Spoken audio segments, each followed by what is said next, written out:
Miss பண்ண எபிசோடுகளை miss பண்ணாம பாருங்கள் உங்கள் தந்திவன் யூடியூப் சேனல் மற்றும் தந்திவன் ஆப்பில் முற்றிலும் இலவசமாக.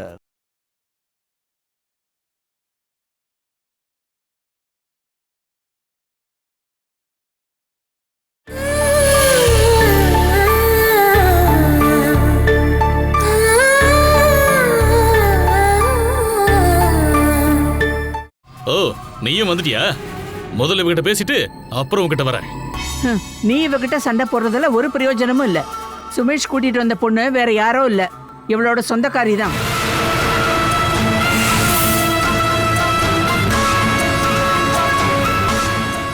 ஆமா, இவளோட மாமன் பொண்ணு தான் ஆஷா. மாமன் பொண்ணா? இவ அப்பாவோட தங்கச்சியோட பொண்ணு. அப்படியா? அப்படிதான். நீ எங்க குடும்பத்தை நாசமாக்க தானே பிளான் பண்ணிட்டு இருக்க இல்லையா? தெரிஞ்ச யாராவது கோழி கொஞ்ச கழுகு குடும்பத்துக்கு கட்டி கொடுப்பாங்களா என்ன? இங்க பாருடா, இவ்வளவு விட கேடிதான் இப்ப வந்திருக்கிற பொண்ணு. இவ குடும்பத்தை சேர்ந்த யாரும் இந்த வீட்டுல இருக்கவே கூடாது. அது உங்க தம்பியும் சேர்ந்து தான் இந்த முடிவை எடுத்தாகணும். அவன் கூட்டிட்டு வந்த பொண்ணு தான். ஐயோ, உன் குடும்பத்துல இருக்கிற எல்லா பொண்ணுங்களும் உன்ன மாதிரியே தான் இருப்பாங்களா? ஒரு பாவப்பட்ட பொண்ணை சதி பண்ணி கல்யாணம் பண்ணது உன்னுடைய தம்பி தான்.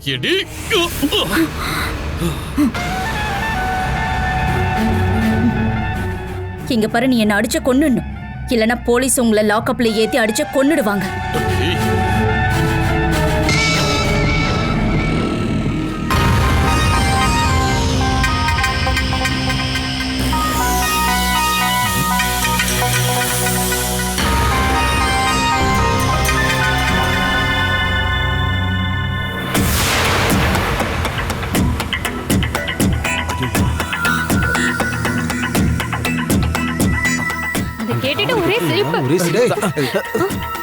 இங்க ஒரு பிரச்சனை ஆயிருச்சு. நீ இவளை கூட்டி வெளியே எங்கேயாவது போயிரு. என்னாச்சு சதீசனா? இங்க பாருமா, உன் உசுறு வேணும்னா இங்க இருந்து போயிரு. சீக்கிரம், இங்க வேணும் வந்திருக்காண்டா. உன்னையும் இவளையும் கட்டி வச்சு அடிக்கணுங்கிறதுக்காகவே அவன் இங்க வந்திருக்கான். டேய், அவன் கண்ணில் படுறதுக்குள்ள இங்க இருந்து போயிருங்க. ஏங்க, நீங்க எதுக்கு அவரை பார்த்து பயப்படுறீங்க? இந்த வீட்ல பசங்களுக்கு எல்லாம் ஒரே உரிமை தானே? டேய், முதல்ல இவகிட்ட சொல்லி புரிய வைடா. வேணும், எனக்கு பயந்து நான் இவளை கூட்டிட்டு எங்க போறது? என்னங்க, நீங்க வாங்க, என்ன நடக்குதுன்னு பார்க்கலாம். ஐயோ, கொஞ்சம் இருங்க. தயவு செஞ்சு நான் சொல்றது கேளுமா. அவனை பத்தி உனக்கு எதுவும் தெரியாது. அவன் ஒரு பைத்தியக்காரன்.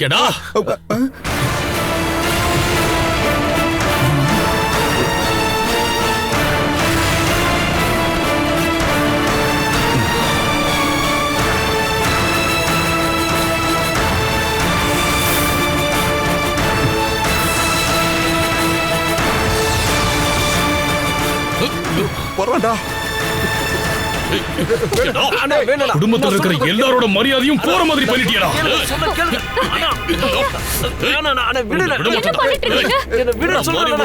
வீட்டுக்கு வேண்டாம்.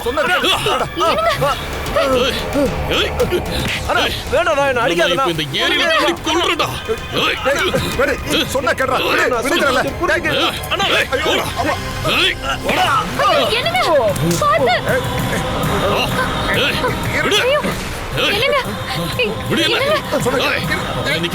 விட மாட்டேன். சொல்றல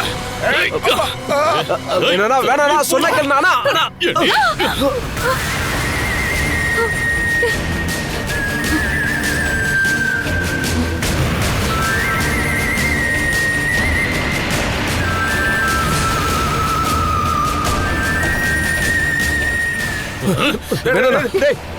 வேணா, என்ன வேணா அடிங்க, ஆனா இவன் மேல கை வச்சா இவளை இப்பயே எங்க இருந்து அனுப்பி வை. இந்த ஓடுகள் இனிமே இங்க இருக்க கூடாது. ஏய், என்கிட்ட மரியாதையா பேசலனா கால்ல இருக்கறத கழட்டி அடிப்பேன். அடியே, உன்னை அப்படிதாண்டி பேசுவேன். மரியாதைங்கிறது ஓடிடு. உன்னை அடிச்ச கொன்றுவேன் பாத்துக்க. உன் அடிய வாங்குறதுக்கு ஒன்னும் நான் ஒன்னும் இந்த வீட்டுல இருக்கவங்க இல்ல. உன்னோட தம்பி என்ன கல்யாணம் பண்ணி கூட்டிட்டு வந்திருக்காரு. 2 பேர் சேர்ந்து ஒன்னா வாழ்றதுதான் உன்னோட பாஷையில கல்யாணமா? இங்க பாருங்க, நீங்க என்னோட புருஷன் தானே, ஒரு ஆம்பளை தானே, இதுக்கான பதில் சொல்லுங்க. இவன் சம்பந்தப்பட்ட எல்லா முடிவு எடுக்கிறது நான் தான். ஏய், இவளை துரத்தி விடுறா.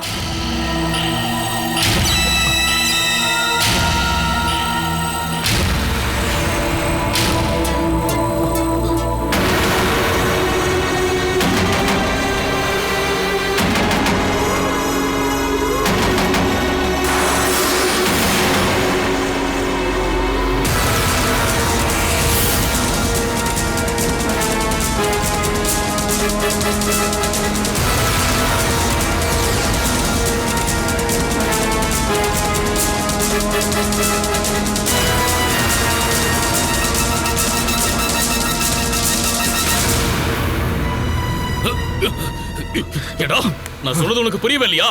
மரியாதையா சொல்றேன் கேட்டுக்கோ. இனிமே என் விஷயத்த நானே முடிவு எடுத்துக்கிறேன். ஆனா இங்க தங்கறதுக்கு நான் சம்மதிக்க மாட்டேன். வேணு, ஐயோ,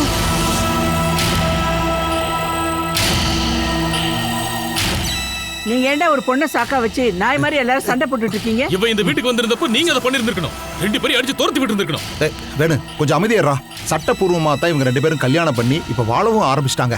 இதுக்கப்புறமா நீ தேவையில்லாம பிரச்சனை பண்ணாத. இவங்க 2 பேரும் இங்கேயே வாழ்ந்துட்டு போகட்டும்டா. ஆஹா, நான் சம்மதிக்க மாட்டேன். பெரிய மாமாக்கும் அத்தைக்கும் பிரச்சனை இல்ல, ஆனா நீங்க மட்டும் ஏன் இப்படி இருக்கீங்க? பாலாவோட சொந்தக்காரையும் கேள்விப்பட்டதுல இருந்து கோவமா இருக்கான். டேய், அவ மாதிரி இல்ல, பொண்ணும் பொருளும் இருக்கிற வீட்ல இருந்து வந்தவ தான் இவ. அது எல்லாத்தையும் எடுத்து அப்படியே நீ முழிங்க. ஆனா இவங்க 2 பேரும் இருக்க கூடாது. இத சாக்கா வச்சு நீங்க என்னதான் சொன்னாலும் நாங்க இங்க தான் தங்க போறோம். என்ன மீறி நீங்க- அம்மா, இங்க இருந்து போக சொல்லுவீங்களே.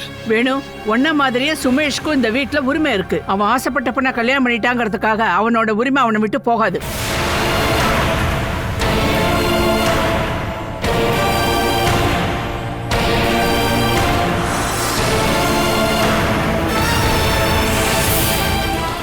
இப்போதைக்கு இவங்க 2 பேரும் இங்கேயே இருக்கட்டும்.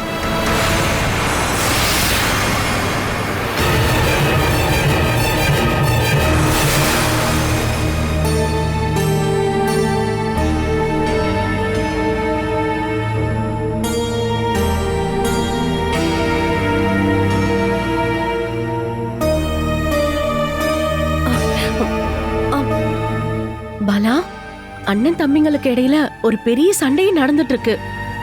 மனுஷங்க சண்டை போட்டாங்கன்னா நாம போய் அந்த சண்டையை தடுத்து நிறுத்தலாம்க்கா. மிருகங்களுக்கு நடுவுல நம்மளால போக முடியாது. கொஞ்ச நேரம் கழிச்சு அவங்க 3 பேரும் ஒண்ணு சேர்ந்துருவாங்க. இது அப்படி ஒண்ணும் இல்ல. சுமேஷ் வேணுவ ரொம்பவே எதிர்த்து பேசிட்டான். அந்த கிழவி சுமேஷ்க்கு தான் சப்போர்ட் பண்றா. சதீஷ் மாமா, அவருக்குலாம் அந்த மாதிரி நல்ல புத்தி இல்ல. யாரு சரக்கு அதிகமா வாங்கி தராரோ அவங்க பக்கத்துக்கு போயிடுவாரு. அம்மா, நீங்க என்ன சொன்னாலும் சரி, இனிமே இவங்க 2 பேரும் இந்த வீட்லயே இருக்க கூடாது. இங்க தங்கறதுக்கு நான் ஒத்துக்கவே மாட்டேன். நீயே கேட்டல, சம்பவம் ரொம்ப பெருசா போகுது. ஒருவேளை அவங்களுக்குள்ள அடிச்சுக்கிட்டு யாராவது ஒருத்தவங்க செத்துட்டாங்கன்னா மீதி இருக்கிறவங்கள போலீஸ் கண்டிப்பா கூட்டிட்டு போயிடுவாங்க. அதுக்கப்புறம் நாமளும் நிம்மதியா வாழலாம். நமக்கு புருஷன் இருக்கான்னு சொல்லி என்னதான் பிரயோஜனம்? ஒரு பிரயோஜனமும் இல்ல. என்னதான் கெட்டவனா இருந்தாலும் புருஷன் ஒருத்தன் கூட இல்லைன்னா மத்த ஆம்பளைங்களோட பார்வைக்கும் கேள்விக்கும் நம்மளால பதில் சொல்ல முடியாது. இப்படி இருக்கிறதுக்கு இல்லாம இருக்கிறதே ரொம்ப நல்லது. நாம நமக்கு பிடிச்ச மாதிரி வாழலாம்ல. என்ன இருந்தாலும் அந்த பொண்ணு வீட்டுக்குள்ள காலை எடுத்து வச்ச நேரம் ராவு காலம். இதுக்கப்புறம் அண்ணனும் தம்பியும் அடிச்சுக்கிட்டு பிரியறது நல்லதுதான். இதுக்கப்புறம் தான் இந்த வீடு நிம்மதியா இருக்க போகுது. நீங்க உங்களோட எண்ணத்தை சொல்லாதீங்கக்கா. இந்த வீட்டுடைய ராக காலம் முடிவுக்கு வந்துருச்சா. அதுக்கான அறிகுறி தான் ஆஷா இந்த வீட்டுக்கு மருமகளா வந்திருக்கா. அவளுடைய வெற்றிக்காக நம்ம கண்டிப்பா பிரார்த்தனை பண்ணணும்.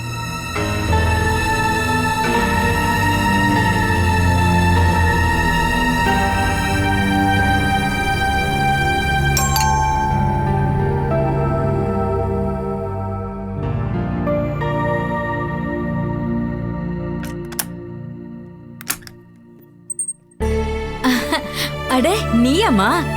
நீ என்ன திடீர்னு வந்து இப்படி நிக்கிற? உன் கூட மாப்பிள்ளை வரலையா? நான் தனியா தான் வந்திருக்கேன். அதுல ஏதாவது பிரச்சனையா? நீ தனியா வரதுக்கு வாய்ப்பே இல்லையே. ஒரு அர்ஜென்ட்டான விஷயம், அதான் தனியா வந்தேன். அப்படி என்ன முக்கியமான விஷயம்? என்னம்மா, இங்க இருக்கிறவங்கள பார்க்க நான் வரக்கூடாதா என்ன? இல்ல கல்யாணம் பண்ணிட்டு போன பொண்ணு மறுபடியும் வரக்கூடாதுன்னு ஏதாவது சட்டம் இருக்கா என்ன? உன் கூட பேசி என்னால ஜெயிக்க முடியாது. நீ எப்படி வந்த? நடந்து. இவ்வளவு தூரமா? அதுல என்ன பிரச்சனை? கர்ப்பமா இருக்கவங்க நடந்தா நல்லது தானே? நல்லதுதான், ஆனா அதிகமா நடந்தா அதுவும் பிரச்சனை தான். ஐயோ அம்மா, ஆர்கே ஆபீஸ்ல ஒர்க் பண்ற பையன் தான் கூட்டிட்டு வந்து விட்டான். வெயிட் பண்ண வேணா, நான் போகும்போது கால் பண்றேன்னு அவனை அனுப்பி விட்டுட்டேன். நீ இன்னைக்கே போக போறியா என்ன? பின்ன போக வேணாமா? எனக்கு என் வீடு, என் அத்தை, அப்புறம் என் புருஷனும் இருக்காங்க. மாப்பிள்ளை எங்க வர சொல்லலாமே? கூப்பிட்டா வருவாரு. ஆனா வீட்ல அம்மா தனியா இருப்பாங்கல்ல. நான் திரும்பி போயிடலாம் தான் வந்தேன். அப்படின்னு அர்ஜென்ட்டா வர வேண்டிய அவசியம் என்ன?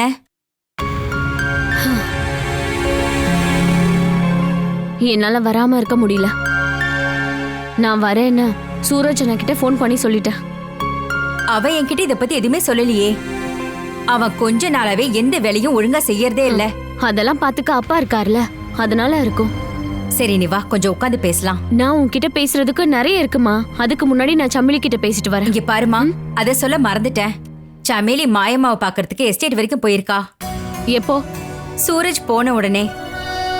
நான் அவளை பாக்குறதுக்காக தான் வந்திருக்கேன். எதுக்காகம்மா? நான் முதல்ல அவளை பார்த்துட்டு அதுக்கப்புறம் சொல்றேன். சரி, நீ உட்காரு, நான் உனக்கு குடிக்க ஏதாவது கொண்டு வரேன்.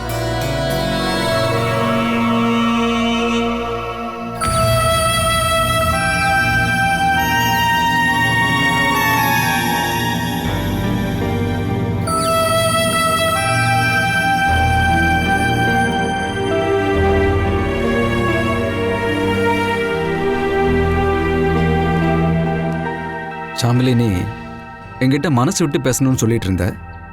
அதான் நீ ஃபோன் பண்ணி கேட்டப்போ நான் இங்கே இருக்கேன்னு சொன்னேன். நீ சொல்ல வந்த விஷயங்களை மறைமுகமாக சொல்லணும்னு அவசியம் இல்லை. உன் மனசில் இருக்கிற எல்லா விஷயங்களையும் சொல்லலாம். இது சம்மந்தமாக நான் பல முறை சமையலி கிட்ட கேட்டிருக்கேன். ஆனால் நீ மறைச்சு வச்சு தான் பேசுகிற. சூரஜோட வீட்டில் இருக்கிறவங்க இப்போ என்ன மருமகளா இல்லாம மகளா என் மேல பாசம் வச்சிருக்காங்க. ஆனா என்னோட லைஃப்ல ஒரு தப்பு நடந்ததுனால அந்த பாசத்தை என்னால அவங்க மேல காட்ட முடியல. சில சமயம் ரொம்ப கோவமா தான் அவங்க கிட்ட நான் பிஹேவ் பண்றேன். அதெல்லாம் மாறணும்னா நான் பாதுகாப்பா வச்சிருக்கிற ரகசியத்தை அதை நானும் என் வீட்டில் இருக்கிறவங்க மாயமாவும் இல்லாம இன்னொரு ஆளும் அதை தெரிஞ்சுக்கணும். அந்த உண்மையை அவங்க கிட்ட சொல்றதுக்கு டாக்டர் உங்களால மட்டும்தான் முடியும். அதுக்காக தாம்மா மற்ற வேலைகளை பெண்டிங் வச்சுட்டு உனக்காக காத்துட்டு இருந்தேன். கல்யாணத்துக்கு முன்னாடி நான் ஒருத்தரை லவ் பண்ணிட்டு இருந்தேன். கல்கட்டாவை சேர்ந்தவன். நான் கர்ப்பிணின்னு தெரிஞ்ச உடனே கல்யாணம் பண்றதுக்கு அப்பா அம்மாவை கூட்டிட்டு வரேன்னு சொல்லிட்டு அவன் போனவன் தான். அதுக்கப்புறம் நான் அவனை பார்க்கவே இல்லை. அவன் கொடுத்த அட்ரஸ், வேலை செய்யற இடம் எல்லாமே ஃபேக்கா இருந்துச்சு. நான் ஏமாந்தப்பட்டதை உணர்ந்து மாயமாக்கும் என் பேரண்ட்ஸ்க்கும் தெரிய வரும்போது அபோர்ஷன் பண்ணி மறைக்க முடியாத அளவுக்கு என் வயித்துல அந்த குழந்தை வளர்ந்துருச்சு. இப்போ அந்த குழந்தை எங்க இருக்கு? என்னோட கண்ணு முன்னாடிதான் மாயமாவோட வளர்ப்பு மகனா அவன் வளர்ந்துட்டு இருக்கான். அப்படி ஒரு சம்பவமே நடக்கலன்னு நீங்க மறந்துருந்தா பிரச்சனை முடிஞ்சிருக்கும்ல. அப்படி சடனா என்னோட வாழ்க்கையில இருந்து என் மகனை விலக்கி வைக்க முடியுமா என்ன?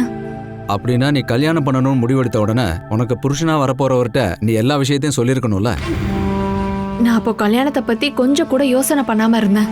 அப்பதான் என் ஃப்ரெண்டு பிரீத்தியோட பிரதர் என்கிட்ட இன்ட்ரோ ஆனாரு, சூரஜ். எங்களோட முதல் மீட்லயே அவர் ஏற்கனவே பழக்கமானவர் மாதிரி என் மனசுக்கு தோணுச்சு.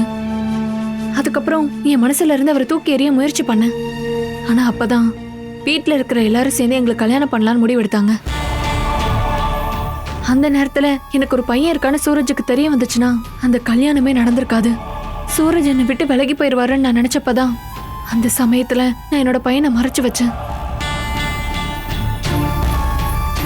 இப்ப எனக்கு என்ன பிரச்சனைனா, எனக்கு சூரஜும் வேணும், என்னோட பையனும் வேணும். அதுக்கு உண்டான வாய்ப்பு இருக்குன்னு சமையலி நினைக்கிறியா? அது எனக்கு தெரியாது. ஆனா என் மனசுல இருந்த பாரத்தை உங்ககிட்ட சொன்னதுக்கு அப்புறம் எனக்கு நிம்மதியா இருக்கு. உன் மனசுல ஒரு பாரம் குறைஞ்சிருச்சு, அப்படிதானே? Yes, I now have a peace. உனக்கு ஒரு பையன் இருக்கான்ற விஷயம் சூரஜுக்கு தெரிய வந்துச்சுன்னா? அவருக்கு தெரிஞ்ச எனக்கு எந்த பிரச்சனையும் இல்ல. ஆனா அந்த சாக்க வச்சு சூரஜ் என்னை விட்டு விலகி போனார்னா அதோட நான் என்னோட வாழ்க்கையை முடிச்சுப்பேன். என் மனசுல இருந்த பாரத்தெல்லாம் உங்ககிட்ட சொன்னதுக்கு அப்புறம் தான் நான் நிம்மதியா இருக்கேன். ஆனா உங்ககிட்ட இருந்து இந்த விஷயம் சூரஜுக்கு தெரியவே கூடாது. அது தெரிஞ்சதுன்னா நான் சூசைட் பண்றது உங்க வீட்டுக்கு முன்னாடி தான், அதை ஞாபகம் வச்சுக்கோங்க.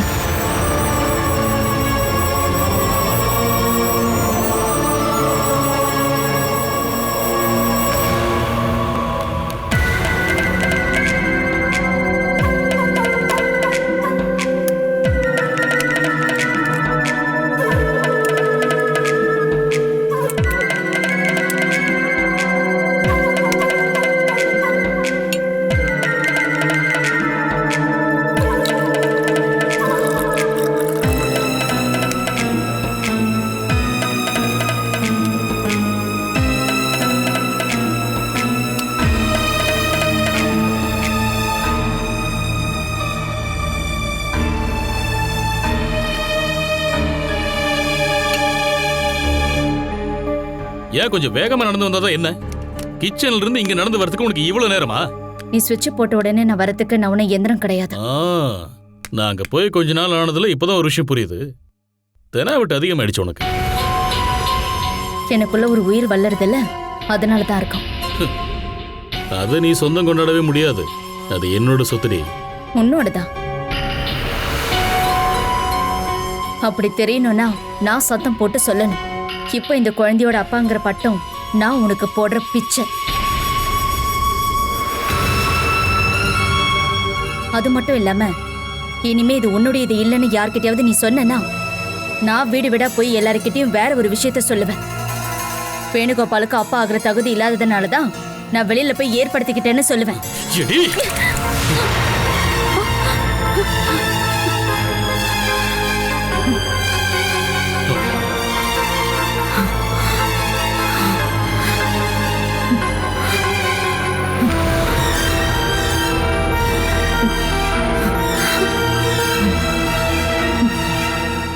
இப்ப நீங்க என்ன பண்றீங்க?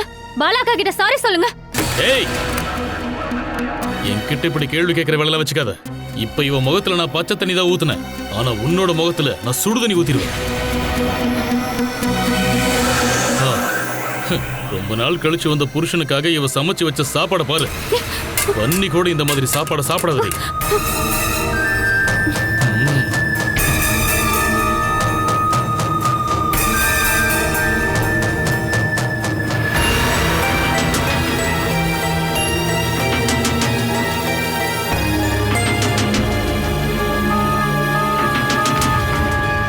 பாலாக்கா, என்ன நடந்தது? நீ இது எல்லாமே முதல்ல பாக்குற இல்லம்மா. சாப்பிடறதுக்கு முன்னாடி இங்க இப்படிதான் நடக்கும். இவெல்லாம் ஒரு மனுஷனா? அது தெரியாது. ஆனா இந்த ஆளுடைய தம்பிதான் உன்னுடைய புருஷன். இங்க பாருங்க பாலாக்கா, இப்படி ஒரு ஆள் கூட நீங்க ஏன் இருக்கீங்க? வீட்டுக்கு போயிடலாம்ல. ரொம்ப லேட் பண்ணாம இந்த கேள்வியை நீ உன்கிட்டயே கேட்டு பாரு.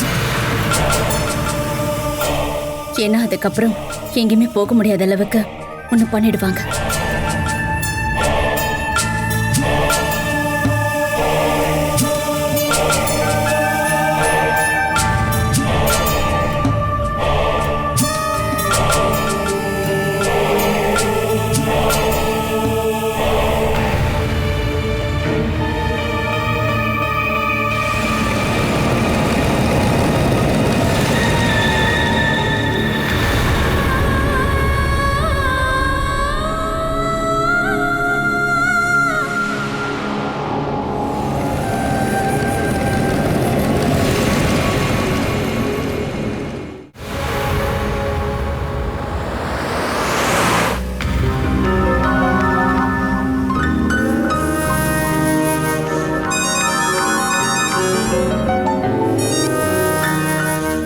ஹலோ, சொல்லுங்க டாக்டர்.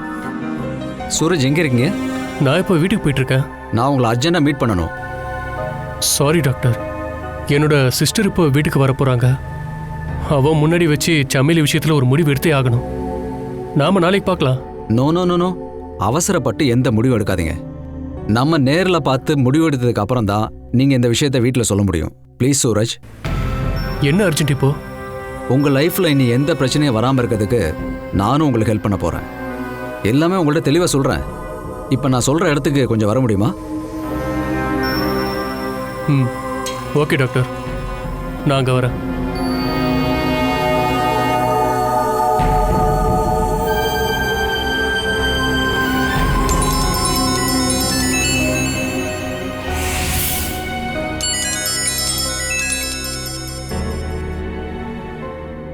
ஹலோ, நீ வீட்டுக்கு போயிட்டியான்னு கேட்க தான் கூப்பிட்டேன்.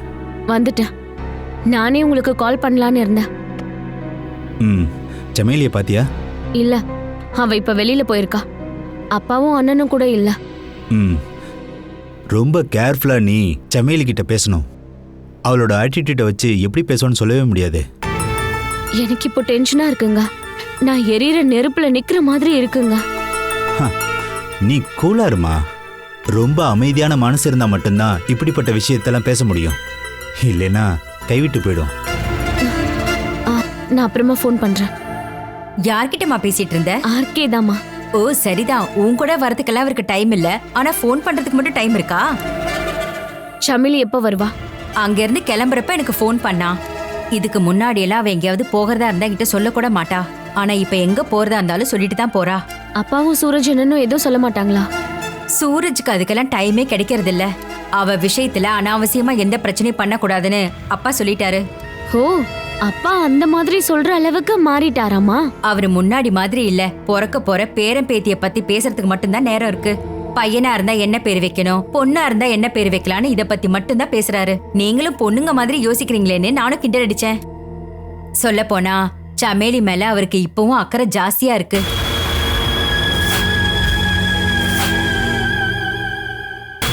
இப்போ உங்க அப்பா கிட்ட உங்க சொந்த பொண்ணு பிரீத்தியா இல்ல சமேலியான்னு கேட்டா சமேலின்னு சொல்றதுக்கு தான் வாய்ப்பு ஜாஸ்தி இருக்கு.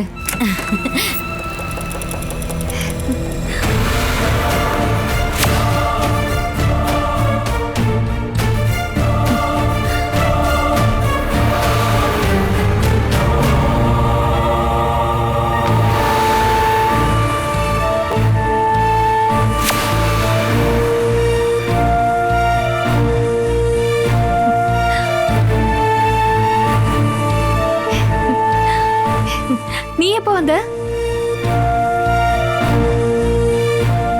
என்ன சொல்லாம கொள்ளாம ரொம்ப சர்ப்ரைஸா இருக்கு. சர்ப்ரைஸ் நீ மட்டும் கொடுத்தா போதாதுல, நடுவுல உனக்கு கொடுக்கணும்னு எனக்கும் தோணுச்சு. அப்படின்னா ஒரு 5 நிமிஷம் நான் போயிட்டு ஃப்ரெஷ் ஆயிட்டு வந்துடுறேன். அதுக்கப்புறம் நம்ம 2 பேரும் உட்காந்து எல்லா விஷயத்தையும் பேசலாம். அத்தை, குடிக்க ஏதாவது கொண்டு வரீங்களா?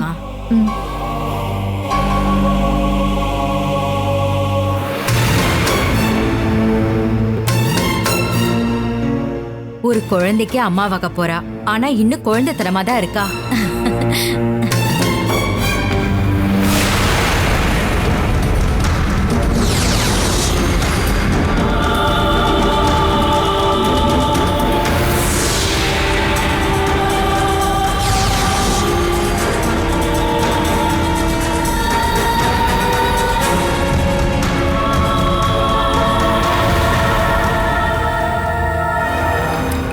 இது எனக்கு, உனக்கு இது போதும்.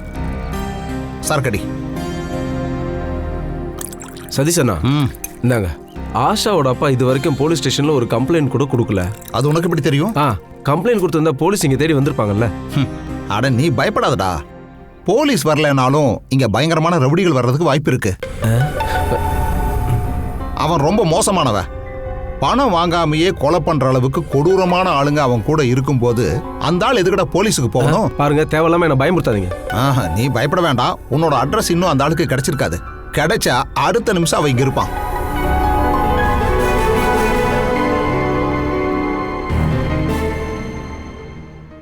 Catch us on TV, Thandivan app, thandivan.com and YouTube.